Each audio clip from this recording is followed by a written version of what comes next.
It starts with the sound of laughter, not just any laughter, her laugh, that performative one your sister uses when she wants the world to know she's won. You hear it echoing down the hallway like a bell that tolls just for you. At first, you think it's another one of her work calls, another round of fake politeness in a video meeting she doesn't mute. But then you hear your name, and the word left out. You freeze mid-step, holding your tea hand still on the kettle. The hallway is quiet otherwise, except for the low hum of hushed voices that clearly didn't expect you home early. $10 million, someone says, as if chewing each syllable. All to her. Can you imagine? You press your back against the wall, blood going cold in your neck. They're standing just around the corner in the den. You can picture it without looking, your sister perched confidently on the edge of the couch legs, crossed like she's hosting a daytime talk show. Your cousin playing audience. Maybe your aunt chiming in, nodding with practiced concern that somehow always folds into gossip. She has no idea your sister says. I mean, poor thing still thinks it was split evenly. A beat of silence. Then the punchline. It was just not the version she saw. Laughter again. It's sharp this time, cruel in its restraint. You step back, careful not to make the floor creak. Your tea is cooling in your hand, but your face burns. You were home when the news dropped. And they knew. They waited until you left for groceries, maybe even timed it. Waited until your back was turned so they could unseal your father's legacy without your name in the room. You make it to your room like a ghost, close the door without sound, sit on the edge of the bed and stare at the wall as the hum in the hallway fades into nothing. You think about your dad, about how he always said, "Don't worry, I've made it clear in writing." You think about how clear things are now. Then you open your closet, kneel, and reach behind the fireproof lockbox where months ago he slipped you something no one else knows exists. The real will, the one he handed you, eyes tired but steady. "Don't trust the copy I left with them," he'd said. "This is the one that matters." You hadn't opened it yet, out of respect, out of hope that maybe for once family would do the right thing, without needing to be watched. You slide the envelope from its folder, fingertips numb. And when you break the seal, you feel the shift. 'Cause now it's not just grief anymore. Now it's game on. You see her before she sees you. She's sitting outside of the cafe downtown, one leg crossed over the other like she owns the sidewalk the morning, and every bystander within 5 feet. She's wearing those new sunglasses, designer probably, and talking too loudly for someone who claims she values privacy. You walk slower. She's sipping a cold brew with oat milk, laughing into her phone, holding it flat like it's a mirror for her voice. You catch a few words. No, she hasn't said anything yet, and it's honestly not my fault she didn't know. Then quieter. "Well, yeah, Dad's signature is on it." You pause just out of sight, heart thudding like a speaker on low bass. There it is, the confirmation. She knew. She knew before the will was read, before the ink dried on the check, before the lawyer even cleared his throat. She already had the number memorized. You watch her take another sip, hold her phone with one hand, and scroll with the other. Effortless. Like she didn't just pretend to mourn and then slide $10 million into her pocket with a smirk. You remember the look on her face at the reading wide eyes, lips parted, an audible gasp that fell somewhere between confusion and surprise. It was a performance now painfully obvious, the kind you can't unsee once you know the lines were rehearsed. She clutched her chest and said, "What? No, that can't be right." Meanwhile, she'd already posted a vague quote on Instagram that morning. Something like, "Life rewards the patient." The caption didn't say much, but the gleam in her smile gave it all away. You wonder if anyone else noticed. But probably not, because your sister is good. She's always been good at being the one who gets the benefit of the doubt, the one who gets first picks, first hugs, first explanations. She learned young that tears work, that silence plays better when it's feigned, that if you blink slowly and pretend to be confused, people will rush to comfort you before they ask questions. And you've always been the reasonable one, the quiet one, the one who says, "Let's not make a scene when everything around you is on fire." Not anymore. You turn away from the cafe and walk back to your car. Your hands are steady, your pace even. The real will is still in your bag, carefully sealed in a padded sleeve. It's not time yet, but you're getting closer. She thinks the show is over. She doesn't know the final act hasn't even started. The lawyer looks like a man trying not to sweat through his shirt. You remember him from the hospital, Your dad's last week when the family hovered in plastic chairs, taking turns pretending not to wait for something irreversible. He came in with briefcases knotted too formally and asked to speak with the family representative. At the time, your sister practically levitated to her feet. You stayed seated. You thought it didn't matter. Now you understand why he never looked directly at you. The office is colder than it needs to be, a glass box trying to feel expensive. He gestures to the chair opposite his desk with one hand, while adjusting a stack of very intentional papers with the other. You remember walking in the day of the will reading? The leather chairs were just polished, bottled water on the table. The grief basket sitting by the door filled with chocolate and monogrammed tissues like death could be sanitized with truffles. He read the document without a hitch in his voice, like someone used to telling half-truths with full posture. The will said your sister was sole beneficiary, full control, real estate, investment accounts, even the car collection.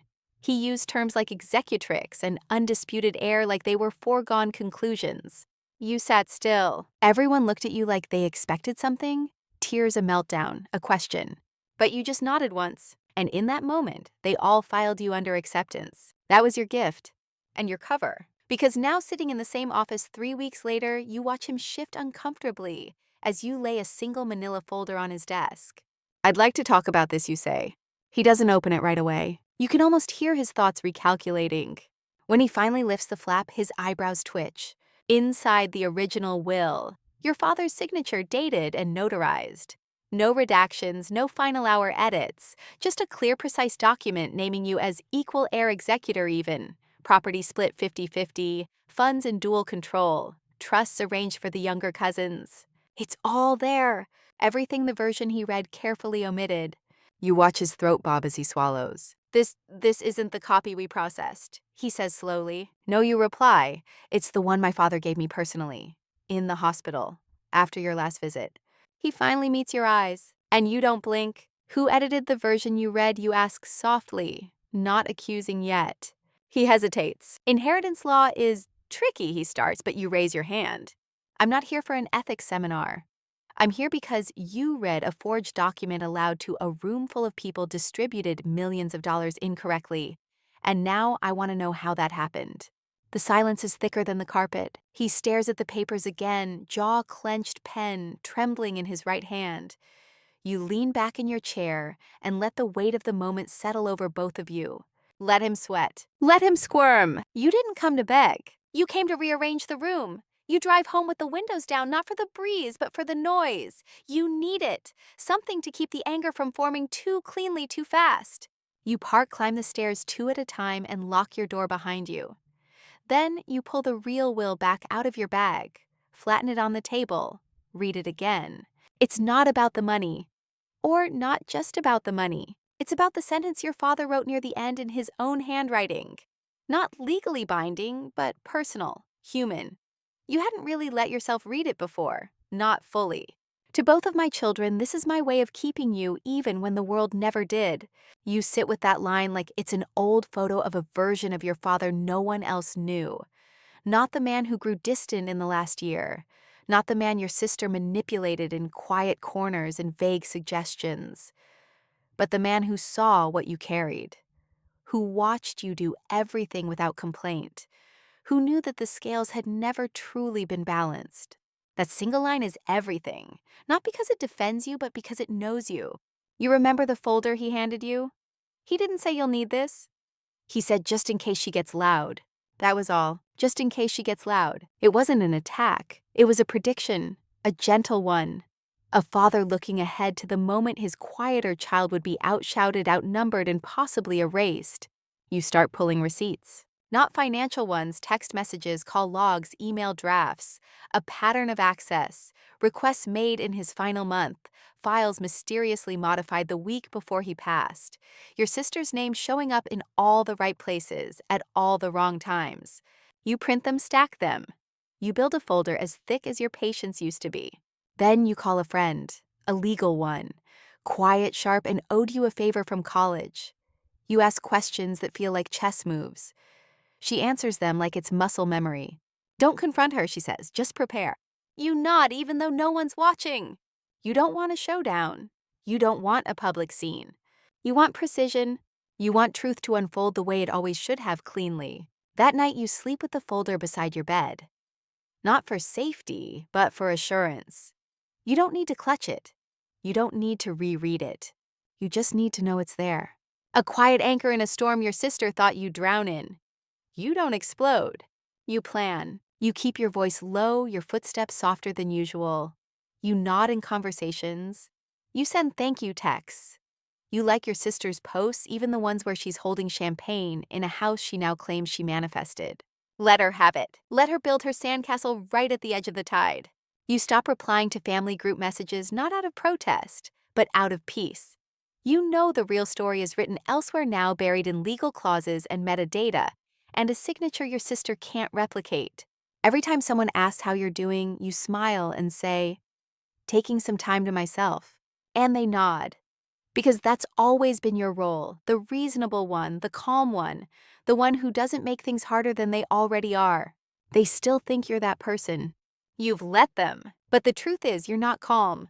You're calculating. You start marking things down in a journal, not feelings, facts. Who said what when?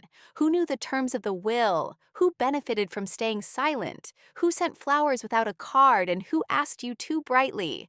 So what will you do now? Each moment becomes a dot. Eventually, they connect. You discover the signature on the fake will doesn't match not really. You already knew this, but it helps to have it confirmed. Your legal friend compares the loops, the pressure on the pen, the way your dad always dotted his I's slightly to the left. It's clever, she says, but not real. You nod. The brilliance wasn't in the forgery. It was in the assumption that no one would check. 'Cause that's the family culture, isn't it? Don't check. Don't question. Don't disrupt the performance, but you're done being background. You quietly hire a handwriting analyst, a digital forensics specialist, and a financial auditor. You use your own money. You don't tell a soul. The reports begin to trickle in. Edits made from your sister's laptop while your dad was still on morphine. Emails between her and the lawyer that mysteriously don't appear in your father's inbox. A version control history showing the document titled Final Will UV5 edited uploaded from a hotel Wi-Fi. It's not just unethical, it's prosecutable. But you don't want to prosecute. You want to correct, and when the time comes, you'll do it in a way that doesn't require yelling. The best truth is the kind that doesn't knock. It just opens the door and stands there waiting. You hear about the house from your cousin. He calls you by accident, or maybe not. You let it ring twice before picking up, and his voice is already mid-sentence bragging about the insane view from your sister's new place. She bought the hilltop one. You know, the one with the glass kitchen and the infinity pool. Got a deal, apparently. Said it was time to elevate her life. You bite back a reply, let him talk, let him gush. You hang up before he remembers to ask you how you're doing. That weekend, your sister posts the reveal, a slow pan video of the driveway, the marble steps, the six-figure chandelier swinging gently above her. The caption is a quote from some anonymous guru. When you own your value, the world pays you accordingly. The world, not your father, not your family, not the forged will. You don't comment. Instead, you RSVP to the housewarming party. No invitation was sent, of course, but the time and date are all over her stories like breadcrumbs left just sloppy enough to seem accidental. She wants you to see it. She wants you to stew. She wants you to either come with rage or stay with regret. You do neither. You show up on time, not early, not late. You dress clean, neutral, powerful. Not flashy, but with intention. People stop talking when they see you on the stairs. Some of them look relieved. Some look guilty. Your sister? She freezes for just a second, barely a blink, and then stretches her mouth into that too smooth smile. You made it, she sings. I was curious, you say. It's a beautiful place. She leads you inside, floating like a tour guide. It just felt like the right next step, she says. You know, with everything. You nod, gaze, drifting over the imported tile, the modern art, the bar stocked with bottles she can't pronounce. Where's the deed, you ask casually? She laughs like she misheard. But you didn't. You wander. Let her show you the media room, the powder room, the guest suite you'll never be invited to use. You act impressed, polite. Your silence makes people nervous. At one point, your aunt pulls you aside and whispers, I hope you're okay. You smile, I am. Later, you place your gift on the entry table, a plain white envelope with a note inside. Not aggressive, not gloating. Just one line written in your cleanest, calmest handwriting. Enjoy the view while it lasts. Inside the envelope, a copy of the real will. Not the only copy, just enough to remind her that time is running out. You slip out before dessert. No need to say goodbye. Sometimes the loudest message you can send is simply not staying.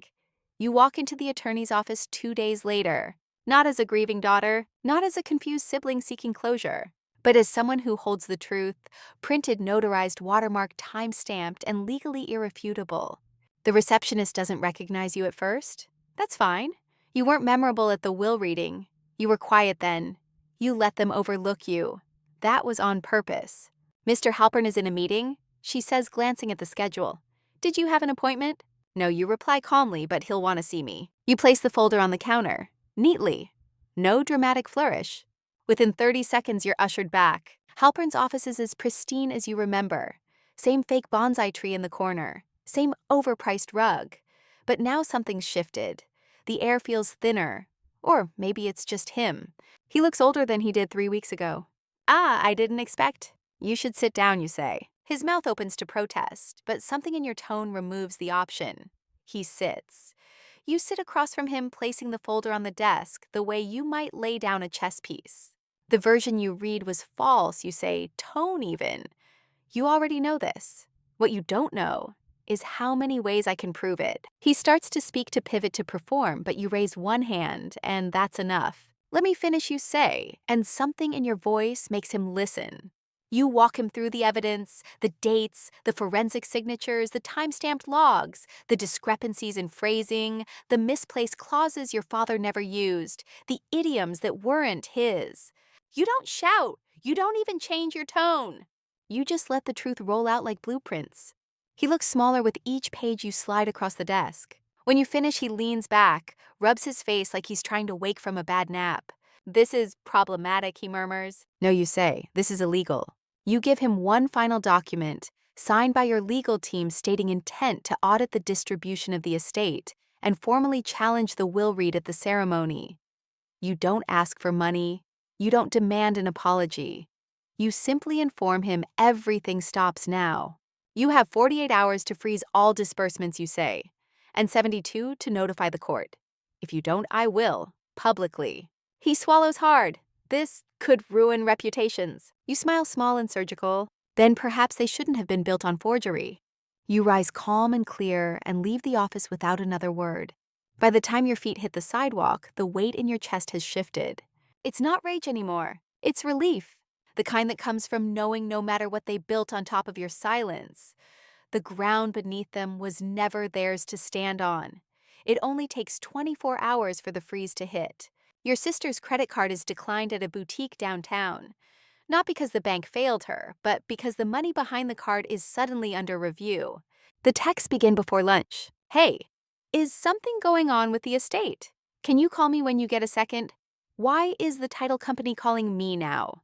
You don't answer any of them. You're already sitting in a quiet cafe on the other side of town, laptop open, reviewing the statement from the estate court. Effective immediately, all asset transfers are paused, pending a full investigation into discrepancies in the last submitted will. Your friend, now your lead counsel, texts one word delivered. You sip your coffee slowly. It's surreal watching a machine finally grind to a halt after pretending it was never broken. Contractors walk off your sister's renovation site. The movers delay her next furniture delivery. Her lawyer stops returning calls. Then comes the best one, a single panicked Instagram story. It's just her in her car face, tight with confusion, masked as cheerfulness. Just a small hiccup today, you guys. But no worries. Things always work out for a reason. No context, no details. But the stress slips through her smile. And your inbox fills with new messages from relatives who haven't checked in since the funeral, cousins, aunts, people who sent nothing but heart emojis when she posted her inheritance, now suddenly hoping to catch up. You don't reply. Let them guess. Let them wonder. You're not here to explain. You're here to restore. By that evening, your sister finally calls. Not texts, not voice notes. A full call. You let it ring 5 times before answering. She opens with a question that would have shattered you 3 weeks ago. Did you do something? You lean back in your chair. Did you? There's silence. Then the sound of her breath catching, like she's trying to remember which lie she already told. I didn't change anything, she says too quickly. I just read what was given to me. Which version, you ask, voice calm. I don't know, she whispers. They just read it. I assumed it was Dad's. You assumed wrong. You don't yell, you don't accuse. You just let the silence stretch until it becomes a mirror. I didn't think you'd fight it, she finally says. And there it is. The truth. Not that she thought it was hers, but that she thought you'd let her take it. You say nothing. She tries again. We can work something out. Maybe meet halfway. You don't laugh, but inside something sharp softens. She thought she could cheat win and then negotiate after. You end the call with 3 words. It's not yours. Then you hang up. You stare at the ocean from your rented balcony, the wind wrapping around your shoulders like a truth finally spoken. Everything she built is paused. Everything you waited for is now in motion. And not a single word had to be shouted to make it happen. The whispers start before the weekend. Your aunt calls your mom. Your cousin calls your aunt. Suddenly, the group chats that once buzzed with praise for your sister's grace under pressure now overflow with suspicion, subtle questions, and thinly veiled blame. You don't have to say a thing. You just wait. It turns out loyalty that's built on the foundation of wealth cracks easily when the floor starts to shake. Your family who cheered your sister's name while you stood silent at the will reading now hesitate to speak too loudly. You can feel it in their texts, in their tone, that growing unease, that delicate shift from "she deserves it" to "well, I didn't see the actual paperwork." Even your mom, who once claimed your sister carried the family weight, calls you at 7:43 a.m. and says, "Honey, I think there's been a misunderstanding." You nearly choke on your cereal. You've waited your whole life to hear that tone, that vague, worried tilt of voice she usually saved for your sister, the sound of doubt. There's no misunderstanding, you say gently. There's just a correction. Your mom fumbles for neutrality. I'm sure your sister didn't mean to. To forge a document, silence. You don't press, you don't accuse, you just let the reality settle. By Monday, the questions become louder. Someone uncovers the public audit notice filed in probate court. Someone else mentions that the documents don't match. One uncle says he knew something felt off. Sure you did. Your sister tries damage control, a dinner invite here, a casual call there. You hear she's been asking around about whether you'd be open to a settlement, a split, as if the lie can be repaired like drywall. But the thing is, you're not bitter. You're just done pretending. You show up to the next family dinner unannounced and sit at the table like you belong there. Because you do. They freeze when they see you. The air shifts. Someone coughs. Someone else murmurs a polite hello. You sit calm, hands folded in your lap, and start with a question that slices through the tension like silk. So you say, anyone want to talk about the real will? They fumble, stutter, look away, except your sister. She looks right at you, and for the first time she's the one silent. You don't gloat, you don't raise your voice. You just reach into your bag, place a single document on the table, and say, I'm not here for revenge. I'm here to return the truth to the room. Then you pass out copies. Quiet, clean, undeniable. By the end of dinner, the room isn't on your side. It's just on the right side. And for once, that's enough. The court session is quiet. No cameras, no drama. Just polished floors, dusty sunlight, and the sound of shoes against tile. Your sister sits 3 rows ahead, flanked by a new lawyer. Not the same one who looked so confident at the first reading. That one stepped down. You can't blame him. The judge reads through the document slowly, carefully. Your legal team sits beside you, composed. It's not a fight, it's a correction. The kind that arrives with calm certainty instead of fury. You glance toward your sister once, not out of spite, but curiosity. Her hands are folded in her lap. Her eyes stay forward. She doesn't cry. She doesn't plead. She just waits. Maybe she already knows. When the judge finishes, he says the word you've been holding your breath for: restored. Not awarded, not granted, just restored. Like something lost, now returned to its rightful shelf. The courtroom doesn't erupt. There's no applause, just a single moment suspended where everything tilts back into place. The real will is accepted. The fake one is dismissed. And with it, the false narrative dissolves. Your sister walks past you after the ruling, slow and silent. She pauses like she wants to say something, anything, but nothing comes.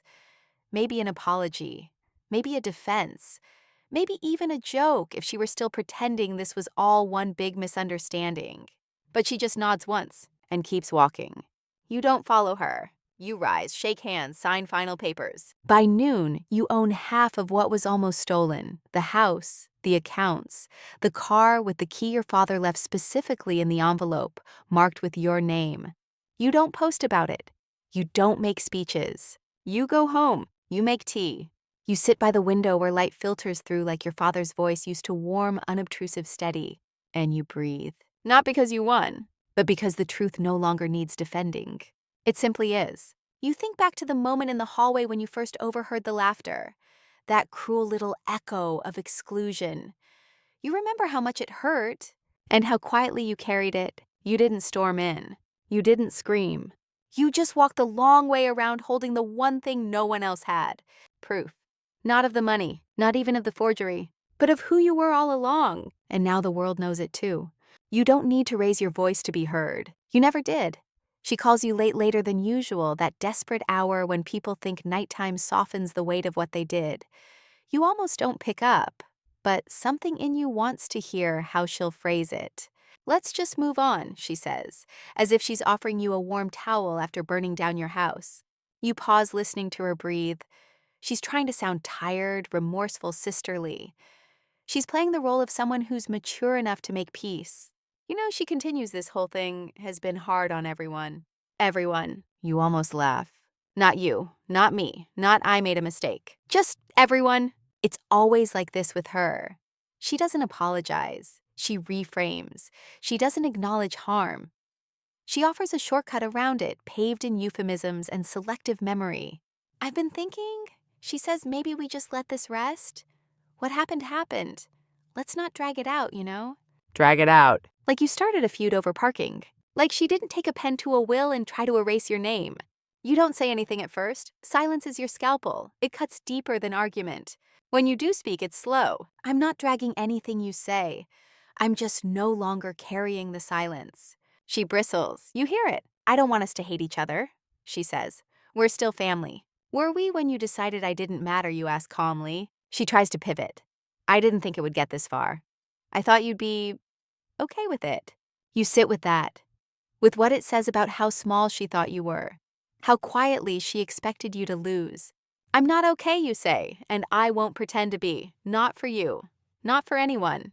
You hear her exhale, but it's not relief, it's realization. That this isn't just going to be swept under a rug lined with birthday cards and fake reunions.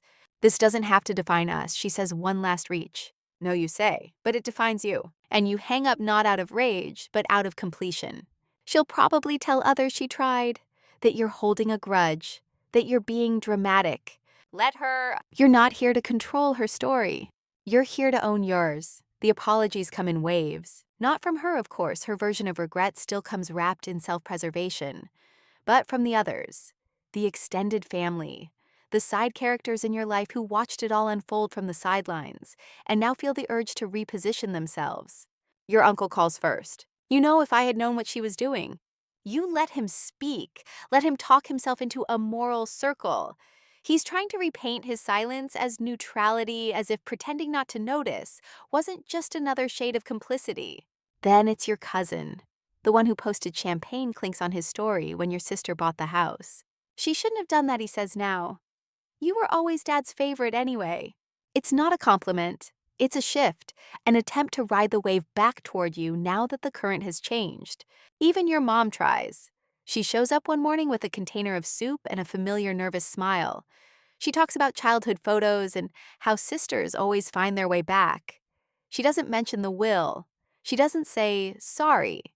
Just floats sideways, trying to rewrite the ending before it's even settled.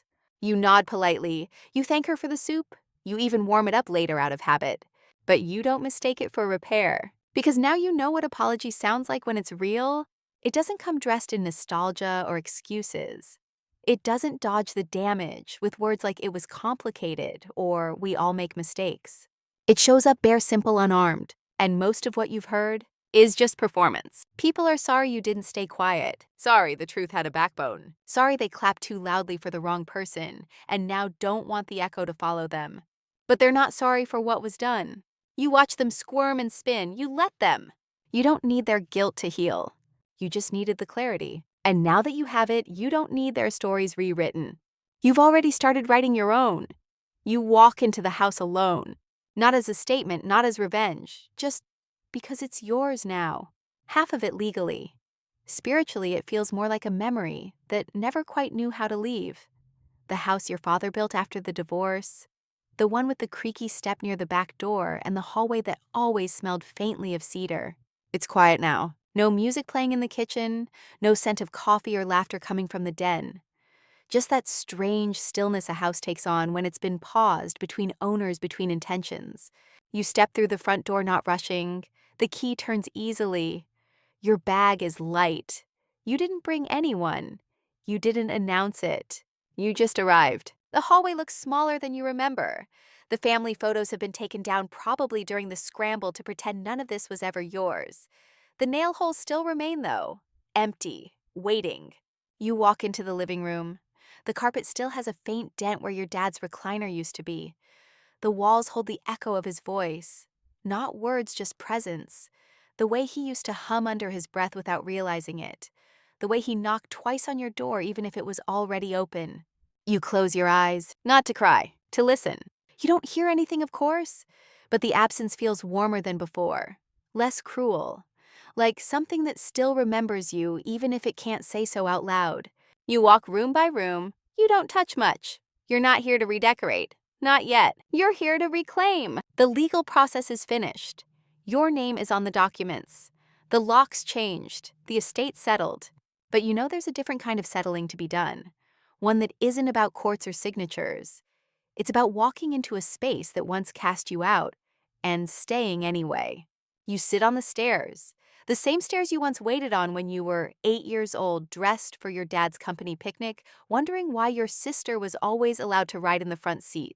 Funny what sticks. You could paint this place, flip it, sell it. But you don't. Not yet. You sit with it. Let it remember you. And let yourself remember, too, not just the pain, but the quiet, good parts. The evenings when your dad would pour 2 glasses of orange juice and say, "Let's watch something boring and pretend it's important." You don't cry, but something inside you unfolds. Softly. You didn't win back a house. You return to a place that still knows your name. And this time, no one gets to take it away. You don't post anything. No announcement, no photo by the front door, no humble brag caption like grateful for how things turn out. Nothing. The money is in your account now. Liquid, traceable, real. You could do anything with it. Buy a car. A bigger house, a luxury trip just to prove you can. And maybe your sister expects you to. Maybe she's watching your social media waiting for the gloat, waiting for proof that you're as performative as she was. But you don't give her that, because this isn't about winning. It's about rebuilding. So you start small. You pay off your debts, quietly, in full. The student loans that kept you up at night, the medical bill from the emergency you never told anyone about, the lingering credit card balance that came from being the understanding sibling for far too long. Gone. You breathe a little easier the next morning. Then you meet with a nonprofit that helps fund legal aid for elder care cases. You sit in their waiting room feeling slightly out of place, but the director greets you like you're already part of the mission. You write them a check that covers 6 months of staff salary. You don't post about that either. You hire a local contractor to renovate the neglected part of your dad's house, the wing he started, but never finished. You turn it into a small library, just like he talked about once when he thought no one was listening. You were listening, always. The rest, you invest carefully, not just in markets, but in yourself, in your time, in your healing. Therapy, long walks, better sleep. A new mattress, a bike, a journal where for the first time in years, you write without worrying who might read over your shoulder. You don't build a shrine to your victory. You build stability. The kind your family always said was a luxury, but only after they'd already secured it for themselves. One afternoon, while sorting through a box in the attic, you find a note your father wrote to himself, not a letter, just a scrap of a shopping list on the back of an old envelope. It reads, "Fix kitchen light, call attorney, remind both kids they're enough." The light never got fixed, but the message? You frame it and hang it in the hallway, right where everyone can see. Bitterness tries to visit sometimes. It knocks quietly disguised as clarity, slips in when you see old photos, lurks when someone mentions your sister's name like it still deserves space in your day. There's a version of you that could let it in, that could replay every insult, every passive-aggressive message, every memory where you were pushed to the edge of the family photo just wide enough to be cropped out later. You could sit with that version, feed it, let it sharpen into anger and call it armor, but you don't. Not because you've forgotten, but because you're done carrying things that were never yours to hold in the first place. You take the letter your sister sent, a few pages of half confession, half deflection, and file it away. Not to reread, just to acknowledge that she tried in her own way to stitch a narrative where no apology had truly been sown. She still doesn't understand what she did, not fully. And that's no longer your responsibility. You've chosen to live with truth, not for applause, not for moral superiority, but for peace. You visit your father's grave one afternoon when the wind is sharp and the sky's wide open. You bring no flowers, just time. You sit down on the bench beside the stone and speak out loud, not because you believe he's listening, but because you need to hear yourself say it. I didn't scream. I didn't run. I didn't give them what they expected. You close your eyes. I just stayed. I stayed long enough for the truth to find daylight. A bird rustles in the branches above. The breeze wraps around your shoulders. And for the first time in a long while, the silence doesn't feel like something missing. It feels like something whole. You walk back to your car slowly. The air smells like cut grass and unfinished promises. But your chest, it feels light. You made it through not by force, not by vengeance, by choosing what they never expected you to choose. Stillness. You go home, you make a cup of tea, and when you sit down to write in your journal, you don't write about what was taken. You write about what remained. The house is quiet now, but not empty. There's music playing somewhere softly classical, something slow and almost familiar, and the windows are open just enough to let in the evening breeze. The kind of breeze that doesn't demand attention, but still finds its way to the back of your neck, reminding you that you're here, still standing, still breathing. You sip your tea and let it settle both in the cup and in your chest. Everything's been said. Not to everyone, not out loud, but to yourself. And maybe that's all that matters, that you no longer need anyone else's permission to feel at peace. The battle didn't end with a bang, no courtroom monologue, no triumphant crowd, just decisions, truth held long enough to be seen, the quiet kind of justice, the kind that doesn't sing but hums. You close the folder one last time and tuck it away, not out of denial, but out of release, because you don't need to prove anything anymore. The truth once spoken doesn't require an audience. You turn off the lights and walk through the house, slowly touching the frame of a doorway, the edge of a bookshelf. Everything is in its place, even you. And if there's still a little ache, a tiny echo of what it felt like to be left out, overlooked, underestimated, that's okay too. That echo reminds you just how far you've come. Because in the end, you didn't become loud to be heard. You didn't become cruel to defend yourself. You became whole. And if you're still awake, that's okay too. Some nights just lying still and breathing softly is enough to return home to yourself.